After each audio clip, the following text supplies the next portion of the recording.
Lincolnshire, with its curving coastline, is home to many hidden treasures. Today, I'm exploring the Wolds. My walk will take me from Caistor to Nettleton, taking in the history of the place and finally exploring North Kelsey. Caistor is a lovely place to visit. The Romans built a stronghold here in Caistor, setting up a camp surrounded by a 4-metre thick wall. Now, parts of that Roman wall can still be seen today. Here's a part of it in the churchyard. Now, the whole of Roman Caistor amounted to a site which was 7.5 acres in size. However, its development as a settlement has earlier origins. Its name was Caer Agari, its location chosen as a defensive position, being sited on a flat headland jutting out from the Wolds and being surrounded by marsh and served by springs. The Romans not only left behind walls, but during excavations for the supermarket, a cemetery was unearthed. The team unearthed 74 sets of human skeletal remains and had them reinterred. They were Christian, which dated the site to the late Roman period. One story connected to the Roman town of Caistor is that of Simon the Zealot, aka Lazarus, the man said to have been Jesus' brother-in-law and the man he raised from the dead. In 61 AD, it's believed Lazarus was crucified here in Caistor by the Romans. Now, what truth there is in that story, no one really knows, but there is evidence out there which suggests he was here and he was crucified, and he requested for his remains to be shipped to France to be buried with his sister, Mary Magdalene. In recent years, money has been invested in the town, around 2.5 million, as part of the Townscape Heritage Initiative. Now, I simply love Caistor Marketplace. It's a large square surrounded by 2- and 3-storey buildings, and in the middle there is a pump with a gold lion on top, which was set up in 1897 to commemorate Queen Victoria's Diamond Jubilee celebrations. And leading off this square are lots of much smaller squares with names like Cornhill and Horse Market, which all show the agricultural prosperity of this town. But also, this street system shows and harks back to a much older street pattern. One square, the Butter Market, is home to the town's memorial to the war dead and is also where the Sessions House stands, the only place to have survived the 1681 fire which destroyed many buildings. It started in the home of John Sheriff, and the fire ripped through, destroying many of the town's timber-framed buildings. 45 families sadly lost their homes. The damage was estimated at £6,786, and sadly, several people lost their lives. Collections were made across the country to help the people of Caistor. In 1682, the grand and imposing Caistor House was the first brick building to be completed. In fact, Caistor has 56 Grade 2 listed buildings, 2 Grade 1 listed buildings, a scheduled ancient monument, 2 medieval fish ponds, and over 160 significant archaeological finds. What a place! And if there's one man who does know about the history of this town, that's tour guide Don Morgan, who along with his fellow guides show people around this old market town.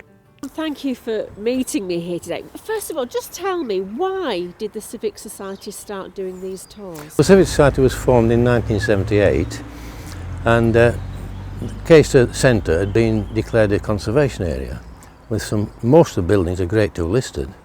There are 2 Grade 1s, the church and the Roman wall. And Caistor is a friendly place to live in, and we wanted to promote Caistor in that way. People do like to visit. We've had people visiting from many parts of the country. Usually a similar society to begin with came, and then we started doing guided tours for anybody after that. And how popular are they? They vary. Sometimes a tour that's we've arranged, one of the monthly tours, we might get 2 people come, we might get 28. But other times we do them on request, and we've got 3 booked already for this summer. Special requests, and we shall have probably about 20 or 30 people on those. And what are most people surprised by when they come on these tours? They're surprised that such a small place as Caistor can have so much to look at and so much to talk about. Now we're down here in the horse market and we've got a red door behind us. Just tell us, what is that red door about? That's a structure built into the hillside to house the fire engine. It was a horse-drawn fire engine. Right. The fireman lived opposite in the 2 cottages, and the horse was kept in a field at Nettleton, a mile away, so that to get a move on with the horse. The call-out fee, so we understand, was £3, and that fire engine shed was built in 1869. And just up on the hill as well, there's another building which I believe is the school. Tell us about that. Well, that was the Church of England school, built in 1859. It took over from the National School, which is in Bank Lane in Caistor. You'll notice on the chimney there's a star built into the brickwork in blue bricks, and that's the Star of David. Star of David on a Christian school. And why did they put the star on there then? Why do you think they did it? Well, the theory is that an architect friend of mine said that in the old days the bricklayer's apprentice was given a task to do, and he would have been told, look, here's some blue bricks, I want you to build a star into that chimney stack. Right. And the easiest way to build it in bricks was it formed the Star of David. And the other thing about the school, by the way, in 1958 it became the first joint Church of England and Methodist school in the country. Got the fabulous Heritage Centre here as well. So how has having the Heritage Centre and your Civic Society doing the tours helped put Caistor on the map? Well, of course, the Arts and Heritage Centre was the subject of a television programme, and people still remark about that when they come to Caistor. Oh, this was on the television, you see. And that's 4 years ago now. From the marketplace, I'm making my way to another part of the town's history. In 1793, a decision was made to open a waterway in the area. It was officially opened in 1801 and was used to get agricultural produce out of the region. However, this canal never reached Caistor, finishing some 3.5 miles away at Moortown.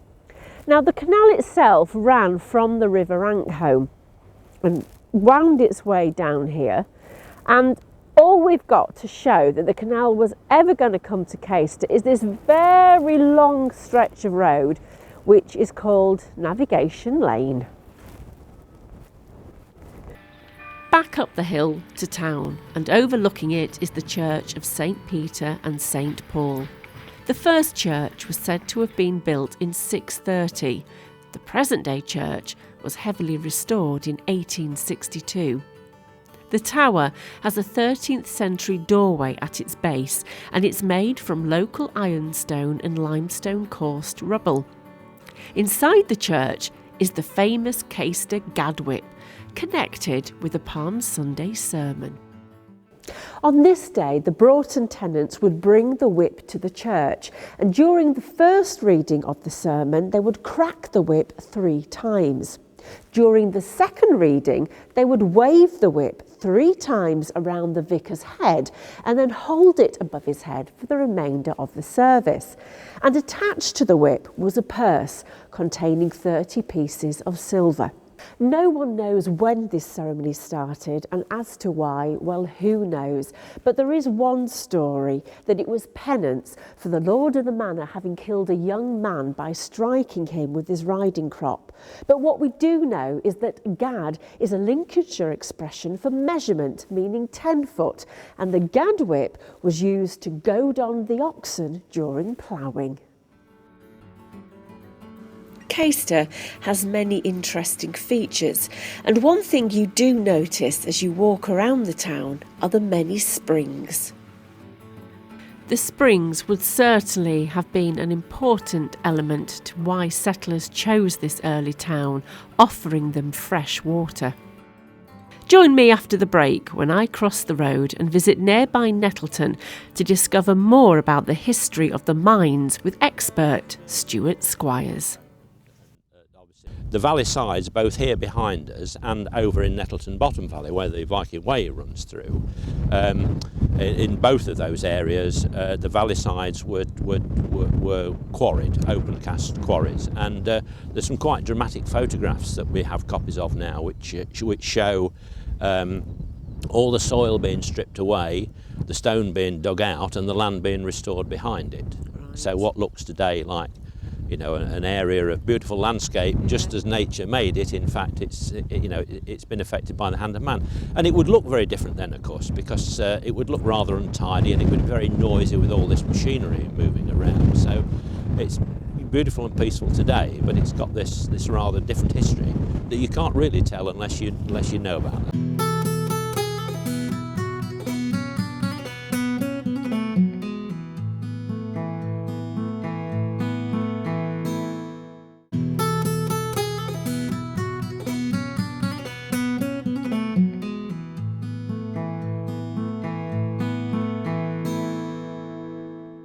Lincolnshire, with its curving coastline, is home to many hidden treasures.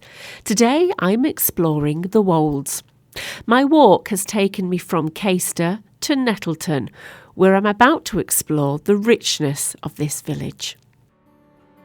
Lying on the edge of the Lincolnshire Wolds and overlooking Caistor is the village of Nettleton, which literally means the place where nettles grow. There are many good walks in this area, for the Viking Way long-distance footpath runs through here. And this area is part of the area of outstanding natural beauty and is a protected landscape. At Nettleton lie the remains of an industry which enriched the area in the 20th century before its demise. Here, the ironstone beds are 10 feet thick and over 135 million years old. The mines reopened in 1929 to supply the new steelworks at Scunthorpe, but finally closed in 1969. Meeting me here is mining expert Stewart Squires, who has devoted a good part of his life to researching the history of the mines and knows all about the history of the ones at Nettleton. Now, Stewart, thank you for meeting us on what is a beautiful, sunny but very windy day out here in Nettleton. But just explain to me, why did they choose to mine here at Nettleton? After Scunthorpe Steelworks opened, and obviously Scunthorpe Steelworks is sited where there's lots of ironstone, they started prospecting all through the area, all around here, and further north and south of Caistor, to try and find places where there was other workable ironstone of a quality that was suitable for the ironworks. And they found it about half a mile further south at Claxby, and that mine was opened until about 1881. That one closed, and so they knew there was workable quantities of ironstone here. And was this a very prosperous mine? Well, it was very prosperous for the time it was operating. They started digging Nettleton Top Mine, which is the mine we're standing on the top of at the moment.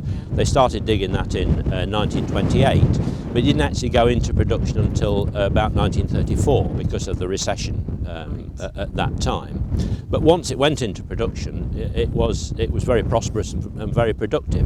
So much so that when it was getting worked out, they decided that they would open up Nettleton Bottom Mine, which is over in the next valley, and started working that in 1960. But that closed in 1968 before it had been exhausted. The difference between the two mines is all the ironstone in Nettleton Top Mine was taken out. And who actually worked here? How many men were working here? The peak of production, there would be almost 200 men working here. There'd be a mix of miners actually digging the stone underground.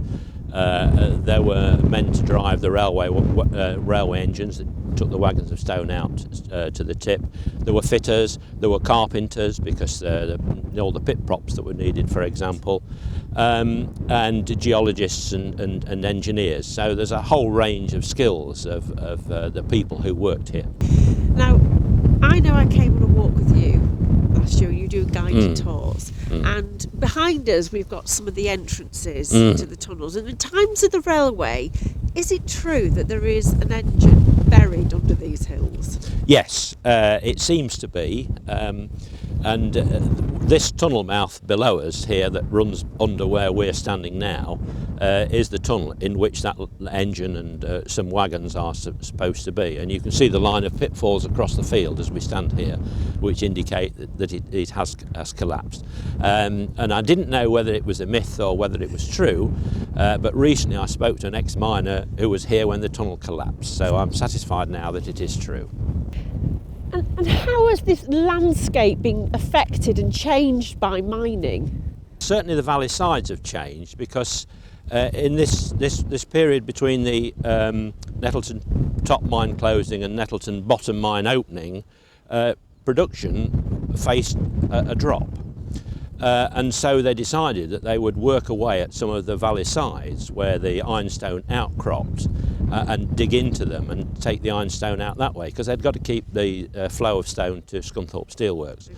And so the valley sides, both here behind us and over in Nettleton Bottom Valley where the Viking Way runs through, in both of those areas the valley sides were quarried, open cast quarries, and there's some quite dramatic photographs that we have copies of now which show all the soil being stripped away, the stone being dug out and the land being restored behind it. Right. So what looks today like, you know, an area of beautiful landscape, just as nature made it, in fact it's been affected by the hand of man. And that brings me on really to the question about the project, because you're involved in this project to really preserve the heritage and memory of this site, aren't you? What's that all about? Yes, that's this community initiative which was set up initially by the Down Your Wall project to actually safeguard the history. The thing is, it's recent enough for many people who worked here to still be around, so we can record their memories. People have photographs, people have relatives, their fathers, their grandfathers who worked at the mines. They've got documents and artefacts and things like that. There's an awful lot that we can record now if we do it now. The other thing is with Nettleton mines, of all the mines in Lincolnshire, and there were 17 underground mines in the whole of Lincolnshire, Nettleton here is the best surviving remnants. There are buildings, there are structures, there are roadways, and almost all of it is publicly accessible. So there's a big story to be told here. Before we leave this delightful ironstone village and head back to Caistor, we pass St John the Baptist Church, which can be traced back to Saxon times. Of interest here is the clock, installed in 1837 for Queen Victoria's coronation. It was built by James Harrison, grandson of John, Barrow's famous son who invented the longitude chronometer. Before leaving the area, there's one place I've heard about that I need to visit, as I've heard so much about it, though there's currently not a lot left to see. In 1800, a house of industry was built on the outskirts of the market town by a man called William Dixon. The place was set up to improve the conditions of the poor and help alleviate the burden on the parishes. In a report, Dixon stated that this place was an asylum. It was set up to improve cleanliness, to give sobriety to the drunken, to give instructions to the idle, and for piety for the wicked. This was Caistor Workhouse. Sadly, the buildings are no longer here, But when it was here, the buildings were 3 stories high and in a U shape, so the workhouse master could keep an eye on the inmates, with the females being housed to the east and the males to the west. From 1836 to 1938, it was known as the Union Workhouse, and it took in the poor from 76 parishes stretching from Glentham to Scartho. In 1938, it became a hospital for mental defectives, before finally closing its doors in 1990. And now the site has been transformed. The buildings have gone and it's been replaced by a modern housing estate.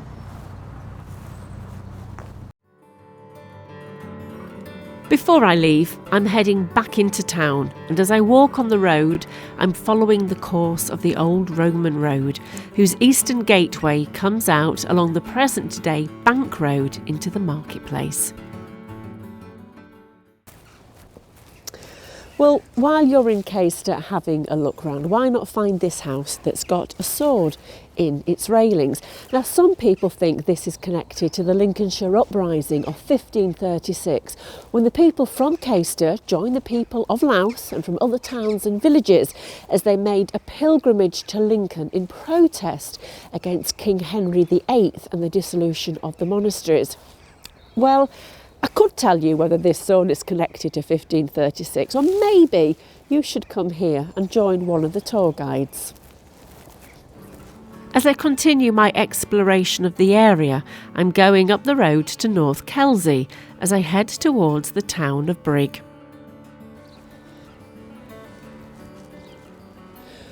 Well, if there's one thing that I like on my travels, it's the stories that I come across. And there's a lovely one attached to this pump built in 1891, which says that whoever drinks from its waters will never leave the village as it has magical powers. Well, as much as I'd like to stay, I've got to keep going on my journey.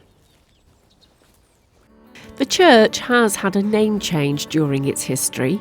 Once called St Nicholas, it was decided in the 19th century to change its name to All Hallows.